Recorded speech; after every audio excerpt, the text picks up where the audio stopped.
వీక్షకులందరికీ నమస్కారం. భారతదేశంలో చిన్న తరహా పరిశ్రమలు, మధ్య తరహా పరిశ్రమలు దాదాపు 12 కోట్ల మందికి ఉపాధి కల్పిస్తా ఉన్నాయి. భారీ పరిశ్రమలు దేశ ఆర్థిక వ్యవస్థకి ఎంత ముఖ్యమో, చిన్న తరహా పరిశ్రమలు ఉపాధికి అంత కీలకం. భారతదేశంలో అతి భారీ పరిశ్రమలు లేకముందే భారతదేశం వందల సంవత్సరాల కిందటే కుటీర పరిశ్రమలు, సూక్ష్మ పరిశ్రమలు, చిన్న తరహా పరిశ్రమలతో విరాజిల్లింది. ప్రపంచ చేనేత రంగానికి భారతదేశం ఒక మూల స్తంభం. అలాంటి చేనేత భారతదేశంలో అనేక నగరాలు, గ్రామాల్లో విలసిల్లింది. వ్యవసాయం తర్వాత అత్యధిక కోట్లాది మంది ఉపాధి పొందారు. ఇప్పటికీ కూడా భారతదేశంలో 3 కోట్ల చిన్న తరహా పరిశ్రమలు 12 కోట్ల మందికి ఉపాధి కల్పిస్తూ ఉన్నాయి. అయితే ఈ పరిశ్రమ ఇటీవల కాలంలో గడ్డు పరిస్థితులను ఎదుర్కొంటా ఉంది.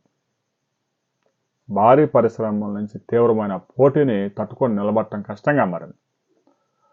అందుకే కేంద్ర ప్రభుత్వం ఉద్యమ్ పోర్టల్ తీసుకొచ్చింది.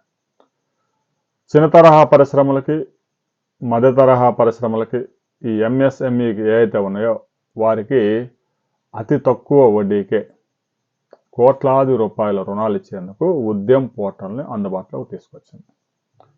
ఏమిటి ఈ ఉద్యమ్ పోర్టల్? ఈ ఉద్యమ్ పోర్టల్లో రిజిస్ట్రేషన్ చేయించుకుంటే చిన్న తరహా పరిశ్రమలు ఇప్పటికే నడుపుతున్న వారికి, కొత్తగా చిన్న తరహా సూక్ష్మ పరిశ్రమలు పెట్టబోయే వారికి ఎలాంటి ప్రయోజనాలు కలుగుతాయి మనం చూద్దాం. ఉద్యమ్ పోర్టల్లో రిజిస్ట్రేషన్ చేయించుకోవడం ద్వారా జాతీయ బ్యాంక్ అయినటువంటి ఎస్బీఐ కానీ, హెచ్డిఎఫ్సి కానీ పోర్టల్లో రిజిస్ట్రేషన్ చేయించుకున్న వారికి ₹1,00,00,000 వరకు అతి తక్కువ వడ్డీకే రుణాలు ఇవ్వడంతో పాటు రాబోయే ఆ తర్వాత కాలంలో ఆ రుణం తీసుకున్న కంపెనీ సకాలంలో కనుక పేమెంట్ చేయలేకపోతే, డిఫాల్టర్ అయితే 20 లక్షల రుణానికి 12 లక్షలే తీసుకొని సెటిల్మెంట్ చేసుకునే అవకాశం కూడా కల్పిస్తూ ఉన్నాయి. వడ్డీలు కూడా అతి తక్కువ వడ్డీలు ఉంటాయి. కేంద్ర ప్రభుత్వం చిన్న పరిశ్రమలకు ఇచ్చే రాయితీలన్నీ నేరుగా అకౌంట్లో జమ అవ్వడానికి ఈ ఉద్యమ్ పోర్టల్ ఉపయోగపడుతుంది. ఇక ఉద్యమ్ పోర్టల్లో రిజిస్ట్రేషన్ అయిన కంపెనీలకి రుణాలు ఇవ్వడంలో బ్యాంకులు ఫస్ట్ ప్రిఫరెన్స్ ఇస్తాయి. ఎందుకంటే ఉద్యమం పోర్టల్లో అన్ని డీటెయిల్స్ ఆ పోర్టల్ తీసుకుంటుంది. కంపెనీ వివరాలు, కంపెనీ పాన్ నెంబర్లు, కంపెనీ జిఎస్టీ నెంబరు, కంపెనీ నిర్వహించే వ్యక్తి యొక్క Aadhaar number, IT returns, company యొక్క టర్నోవర్ వివరాలు, అన్ని వివరాలు ఉద్యమం పోర్టల్లో అందుబాటులో ఉంటాయి. కాబట్టి బ్యాంకులకి అది ఒక నమ్మకం. ఆ పోర్టల్లో రిజిస్ట్రేషన్ అయ్యారు అంటే అది నికార్సైన కంపెనీగా వాళ్ళు గుర్తిస్తారు.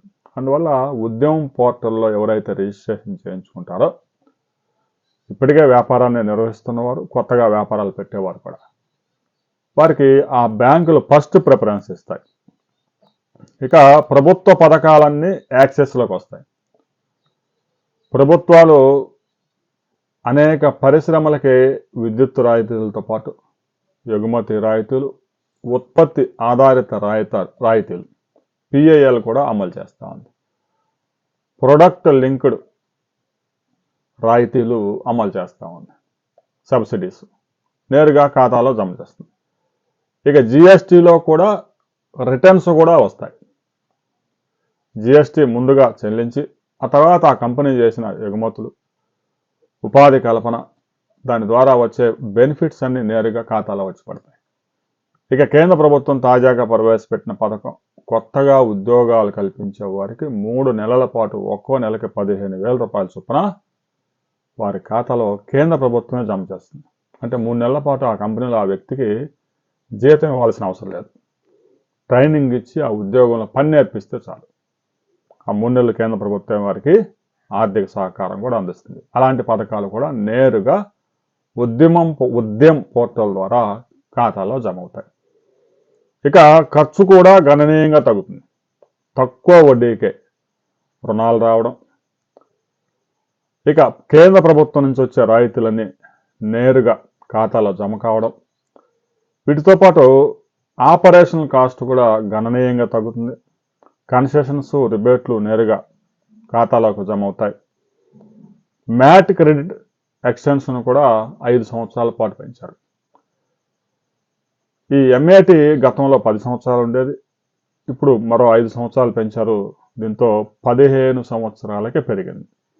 ఇక వన్ టైం సెటిల్మెంట్ స్కీమ్లో కూడా 20 లక్షల రుణాలు తీసుకున్న MSME లోను చెల్లించలేని పక్షంలో వన్ టైం సెటిల్మెంట్ కనుక వెళ్తే 12 లక్షలతోనే లోన్ సెటిల్మెంట్ చేసుకోవచ్చు.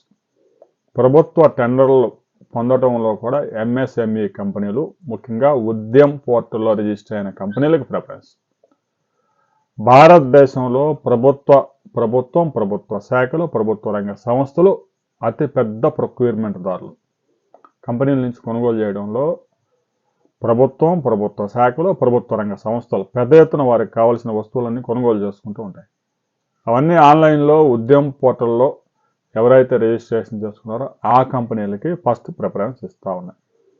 ఇక మైక్రో ఇండస్ట్రీ కనుకైతే టర్నోవర్ 5 కోట్ల వరకు, ఇన్వెస్ట్మెంట్ 1 కోటి వరకు లిమిట్ ఉంది. 1 కోటి వరకు రుణం తీసుకోవచ్చు.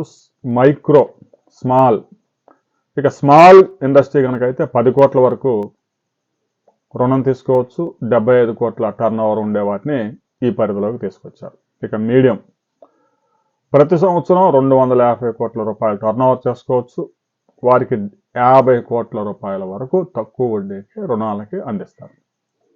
వీరంతా కూడా ఈ పోర్టల్లో రిజిస్ట్రేషన్ చేసుకోవచ్చు. ఇక రిజిస్ట్రేషన్కి చేసుకోవడానికి కావాల్సిన డాక్యుమెంట్స్ మనం పరిశీలిస్తే కంపెనీ యొక్క పాన్ నెంబరు, GST సర్టిఫికెట్, వ్యవస్థాపకుడి ఆధార్ కార్డు, ఆ యొక్క సామాజిక వర్గం, ఎందుకంటే కొన్ని సామాజిక వర్గాలు కొన్ని రాయితీలు ఎక్కువగా ఉంటాయి కాబట్టి SC, ST, BCలకి